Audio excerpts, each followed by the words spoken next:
بسم اللہ الرحمن الرحیم۔ اللہ تعالیٰ نے انسان کو کیوں پیدا کیا؟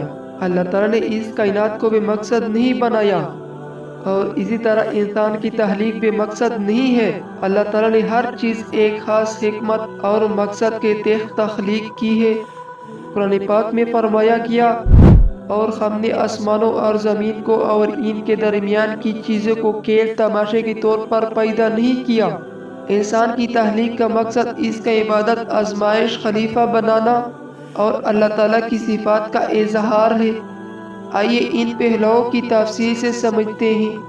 انسان کی تخلیق کا بنیادی مقصد اللہ تعالیٰ کی عبادت ہے، جیسے قرآن پاک میں فرمایا گیا، اور میں نے جنات اور انسانوں کو صرف اپنی عبادت کے لیے پیدا کیا ہے۔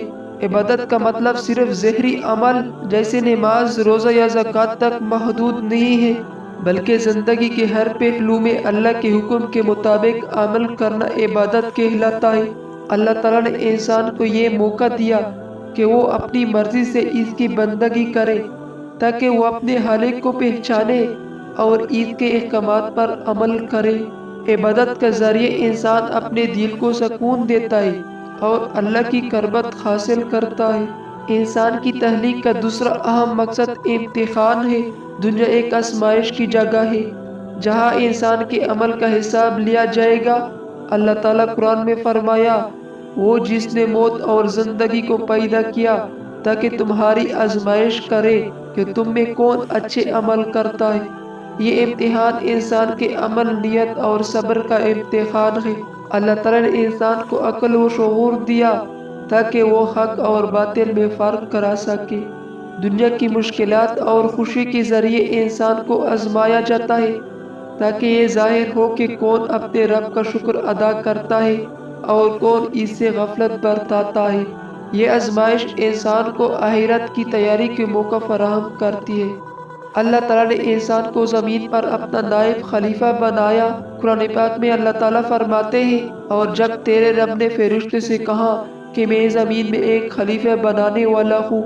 خلیفہ ہونے کا مطلب یہ ہے کہ انسان زمین پر اللہ کے احکامات کے مطابق انصاف قائم کرے، بھلائی کو فروغ دے اور برائی کو روکے۔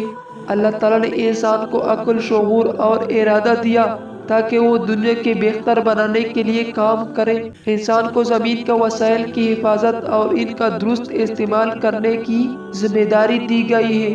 اللہ تعالیٰ نے انسان کو پیدا کیا تاکہ اپنی صفات کا اظہار کرے۔ وہ رب العالمین ہے، رحمان و رحیم ہے اور معاف کرنے والا ہے۔ جب انسان گناہ کرتا ہے اور توبہ کرتا ہے تو اللہ تعالیٰ اپنی مغفرت اور رحمت سے نوازتا ہے۔ اللہ تعالیٰ نے انسان کو پیدا کر کے اپنی خلقیت، قدرت اور علم کی عظمت کو ظاہر کیا۔ اللہ تعالیٰ نے انسان کو اپنی محبت کے لیے پیدا کیا۔ حدیث قدسی میں آیا ہے، میں ایک چھپا ہوا خزانہ تھا، میں نے چاہا کہ میں پہچانا جاؤں، اس لیے میں نے مخلوق کو پیدا کیا۔ یہ حدیث ظاہر کرتی ہے کہ اللہ تعالیٰ نے اپنی پہچان اور محبت کے لیے انسان کو پیدا کیا۔ اللہ تعالیٰ نے انسان کو اپنے قریب آنے کا راستہ دکھایا اور اسے اپنے ذکر کے ذریعے سکون دیا۔ خبردار، دلوں کا سکون اللہ کی ذکر میں ہے۔ اللہ تعالیٰ نے انسان کو دیگر مخلوقات سے ممتاز بنایا اور اسے عقل و شعور اور ارادہ دیا۔ یہ آزادی انسان کے امتحان کا حصہ ہے۔ انسان کو یہ حق دیا گیا کہ وہ اچھائی اور برائی میں سے کسی ایک کو چنے۔ یہ آزادی انسان کو آزمائش اور جزا و سزا کے لیے موزوں بناتی ہے۔ دنیا ایک عارضی جگہ ہے جبکہ آخرت ابدی ہے۔